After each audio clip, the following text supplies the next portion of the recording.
Alright, ladies and gentlemen, I hope you're all doing well, and welcome to this community showdown. It's going to be the Greenskins led by Torsen facing off against Slaanesh, who's going to be helmed by Stinky Beans and the Mask here on the battle for Itza, so let's go ahead and break down these armies and have some fun. So, for the Greenskin army, it's going to be Black Orcs in the front line. So, Black Orcs against Slaanesh, let's see. So, they do have immune to psychology. Slaanesh monsters don't see too much play in this matchup, but nonetheless, high leadership, good holding power, and against Forsaken, which are very, very meta, the Black Orcs are going to be incredibly solid. 110 armor against Forsaken's very low AP values. Not too bad. So yeah, front line of Black Orcs there, backed up by Biggest Squig to Acid Burpa. And this guy's just a great generalist combat monster. Yes, it does say anti-infantry, but with 64 melee attack, he can usually connect with most targets and does have a very thick charge bonus.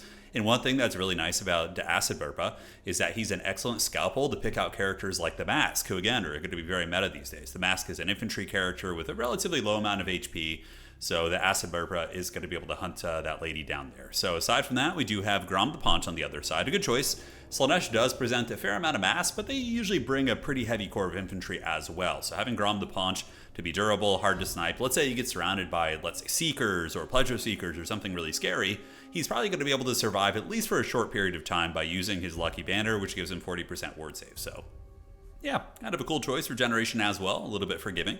And the main core is going to be a couple archers, spearmen, and that is going to be it with the Deathcaster. You always want to go Death against Slaanesh. Slaanesh players really do like to use like Seekers, and Pleasure Seekers are of course quite good as well. So having Fate of Yuna to bring down those big targets is very, very strong. So for the army of Stinky Beans, it is going to be Devoted Marauders, Forsaken, the Mask, as well as a Slaanesh caster. With Pavane is great. If somebody's not paying attention, you Pavane their Lord, pull it into your Slaaneshi Embrace, and have a good time. So that is going to be a Pavane caster. And the Mask, of course, is going to be coming in with all the dances, while in the back we do see the Champions of Slaanesh. Now, these things are basically a counter against Black Orcs, a hard counter, but they themselves are very weak against Archer Fire. So if they're getting focus fired by, let's say, Savage Orc boys here, any sort of firepower like that, they're going to have a terrible time. So what the Orc player is doing is a very good call against Slaanesh, moving towards an area where they can kind of deny the surround a little bit, make it harder to envelop them by playing one angle. Whereas if you go in the middle here, right, like then Slaanesh can surround you, but playing the outside objective, it becomes harder to surround. So we do see Pavane of Slaanesh activated on Grom, and he does the correct thing. Basically what he does is he immediately runs as far away as possible to mitigate the amount of time that he's going to be rampaging, near his opponent. So very, very good. You can see it's already going to be down to 11 seconds here. And yeah, he's going to get in combat, but he can move up his Black Orcs to support Grom, and the rampage isn't going to be too devastating. So really, really good stuff there. So battle lines preparing to clash. Slaanesh is going to be getting just one objective right now. They definitely should be getting objective 1. Send something up there. But Biggest Squig is going to come in and start feasting on these guys. And like I said, it is a good anti-infantry monster, so it should be able to munch on them. And I don't know if it has any like actual eating animations. I know the little Squigs can, but we'll see how Biggest Squig does. So right now he's going to be battling the Chaos Sorcerer of Slaanesh, and the Paunch going to be moving in the front. Forsaken versus Black Orcs going to be favored for the Black Orcs. And Degradons is here, and the Atomic Farts are activated. So we can see big damage going to be going down on the Devoted Marauders, and Biggest Squig is going to be fleeing the scene while Jim Carrey comes in and does get ready to start more dissensioning everything, I would imagine. Staff of Masks, Dance of Dreaming activated. Big AoE damage coming in for the Mask, but the Mask is going to be very weak against the Paunch and the Big Squig, so certainly needs to be very careful. Looking around on the flanks here, we do see a couple Devoted Marauders getting attacked by Squigs and being chewed down here. Meanwhile, the Forsaken and Devoted Marauders being held at bay by the Black Orcs in the front line, and the Mask is going to be forced to retreat, while the more dissension effect, I would imagine, will still be active. Need to get a little bit closer for it to be hitting. But yeah, Pleasure Seekers are very scary. One of the killiest units in the entire game. They do get a surround on the Acid Burpa with the Champions of Slaanesh. And, that's a lot of money, right? Champions of Slaanesh plus Pleasure Seekers. That's like almost 4,000 gold facing off against, what, 1,500, 1,600, whatever the hell the Acid Burpa is. So, yeah, that thing is going to get karate chopped while the Pleasure Seekers are going to be retreating out of range. And it looks like Biggest Squig is going to be paying the iron price. So the game really was looking Greenskin favored in the beginning. But this nice catch, that's all it takes for Slaanesh. They just need to get one little cheeky catch like that to even out the game. So, Biggest Squig might rally, though. The way it's retreating, Slaanesh not really going for the kill on it. And could end up coming back to bite them later on. Champions of Slaanesh going to be piling in, going after the Paunch. Dance of Dreaming going to be draining down the Black Orcs nearby. And they do have the Immovable Bulwark activated to get the huge melee defense buff, putting them up to 71, which is pretty chad. And the Pleasure Seeker is actually bullying down the Giant River Troll Hag as well, and deleting that character's source code from the game. Man, oh man.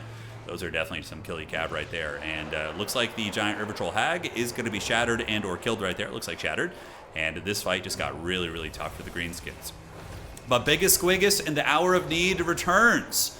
and heeds the call, riding over the hill to liberate the Helm's Deep, I suppose. So the Wog is activated, going to be charging into the back of these units, and that's going to be some nice impact damage. And we get Broken Tusk Mob from the forces of the Greenskins as well, getting into the Pleasure Seekers, and they are a glass cannon unit. They can fold up very quickly if they're eating charges and or eating archer fire. Now, the Black Orcs anchoring very, very well in the front, defeating the Forsaken in that long, grindy fight, but Jim Carrey is a big problem here. The Dance of Dreaming is going to be draining down these elite units. In the meantime, archers are on line in the back, very, very big for the Greenskins. Those archers will do some huge damage against the Pleasure Seekers as well as the champions of Slaanesh. And Biggest Squig is coming in and contributing here, and honestly could be a difference maker here for the Greenskins and helping them to win some of these trades, sitting at about 1300 HP. Elsewhere, Grom the Paunch winning his fight here with the Black Orcs, able to break down those Forsaken lines, and looking at Objective 2, it belongs to Greenskins, and Objective 3 as well. So it looks like they were able to secure victory on some of those points. Granted, Slaanesh is a little bit ahead in value, but it's certainly not the point of no return for the Greenskins, because a lot of the value that Slaanesh does have is tied up in Grom the Paunch, as well as the Big Squig, both of which are pretty functional here in the battle. Archers going to continue shooting where they can. Pleasure Seekers and Pleasure Guard are in. Everything's about pleasure for these guys, and I don't know what the Pleasure Guard are fighting right now. It looks like they're attacking the remnants of the Broken Tusk Mob and doing some respectable damage against them. But the Greenskin Heavy Cavalry are sweeping up the backfield relatively well, and we do see the Pleasure Seekers making one last go at it. Going to be charging into the Savage Orcs, but honestly, Savage Orc Archers, they hit pretty hard, and it looks like they are able to crumble down these demons with their cleavas there, but not before they take some damage. Pleasure Seekers, or those who were Hellstriders, actually, the Pleasure Seekers disintegrated. Curious about their value, though. I would imagine it was over 2,000 from what we saw. But the Greenskins do appear to get a little bit of a rally right here. Slaanesh, though, going to be playing the other points. We do see the Hellstriders of Stinky Beans heading towards Objective 2, and also some Marauders of Slaanesh here heading to Objective 1, the Marauder Horsemen. So going to be trying to really pin back the Greenskins, but the Greenskins do have a pretty big points lead, which means that they can take their time getting back to the objectives and really focus on value trading here. And Slaanesh is a faction that, I mean, yeah, they're really strong, probably the strongest faction of the game, but they can run out of steam. They can blow their load and really, struggle a little bit in the later stages of the game that's very close. Pleasure Guard still there, unbreakable. I think they're a pretty solid unit, sitting at about 1,600 value. The Pleasure Guard have been very, very valuable at dealing with the Black Orcs this game, and you can see they are cutting through these bad boys. A huge anti-infantry bonus, great staying power as far as Slaanesh goes. I mean, Slaanesh is a surprisingly tanky faction. I think that's one of their design flaws, is that they were designed to be like very resilient, having the physical resist. And I know like you could reflect like the prowess of their combat skill by giving them, high combat stats like melee attack and melee defense, but yeah, on top of that, they have like similar HP to other factions, and of course have the Phys Res and ITP. It just gives them such insane staying power. But Biggest Squig with the steel chair. He's got 300 HP right here. He is going hard, and this is what you get for letting him live, man. Oh, dude, that actually looked like an eating animation right there. Did he get him? Oh shit, did he kill the sorcerer? He did. Damn, Big Squig, dude, still going strong. Sitting at about 300 HP. He's going to be heading out to help clean up these units, and this Squig is kind of putting the game on his back here in the fourth quarter. And we might actually see the MASQUE get hunted down here. We're going to have to see. So Degradons is here. Going to be a nice little AoE buff. Big Squig at 300, going after the last of the champions of Slaanesh. On the other objective, Slaanesh is going to be taking the high ground, or no, they actually moved off it. Boarboy Biggins on the way out. Now, Boarboy Biggins get hard countered by Furies. They're really good against big targets, but they're trash against anything infantry size because they only have 22 melee attack and 26 melee defense. So Slaanesh Furies will beat them one-on-one in combat. It's a really disastrous fight for them. So that's a nice play there by Stinky Beans going after that target. All right, the Acid Burpa is here. Time to get the MASQUE, I would assume. The Dance of Dreaming is active, but the MASQUE is going to be sitting at 1,700 value so far, so just about paying for itself. While we do see the Fiends of Slaanesh getting ready to come in, provide a little bit of mass, but they won't have a good time versus the Orc Boarboy Biggins, backed up by Archers and Grom the Paunch. With a little bit of concentrated effort here, the Greenskins should be able to win that fight. Elsewhere on the battlefield, Boarboy Biggins getting ripped to shreds, but Squigs are coming in to help. Squigs, of course, will be very good against Furies. Even still, this fight is going to be won by Stinky Beans and Slaanesh, while we do get some Marauder Horsemen coming down from the high ground to jump over towards Objective 2. Now, back in this fight, as we predicted, the Boarboy Biggins going to be getting the big old sweet pig, and they get in there, getting a nice charge against the old Fiends. And the Mask of Slaanesh, though, pretty frightening with that Mortis effect, but the Wog is going to be helping it going, and the Greenskins, 40 weapon strength, anti-large bonus, Archers shooting very happily. Grom the Paunch going to be coming in with almost 600 weapon strength, while the Wog is active as well, and is going to be cleaving some of these demons asunder with his fat Chungus belly there. So doing the work, and Greenskins are kind of taking this game over a little bit, I think. I don't know, though. They do have the objectives. Did they get to lose the high ground? They did, but it looks like some skirmishers going to go and try and grab that. Greenskins can definitely be very annoying with this because they have 300 gold cavalry that have 4 capture weight. So you can really spam those things out and flip objectives. One of the big strengths of Greenskins and Dom for sure. So Grom the Paunch celebrating. He should be attacking the Mask though right now, and the Mask going to be routing off those boar boys, but this objective very comfortably under the control of the Greenskins, having just farmed some good quality units. And the Greenskins do comfortably win on just one objective here. I mean, not comfortably. They're still going to have to endure the wrath of Slaanesh. But if they wanted to, they could just reinforce it. Oh my god, what an experience.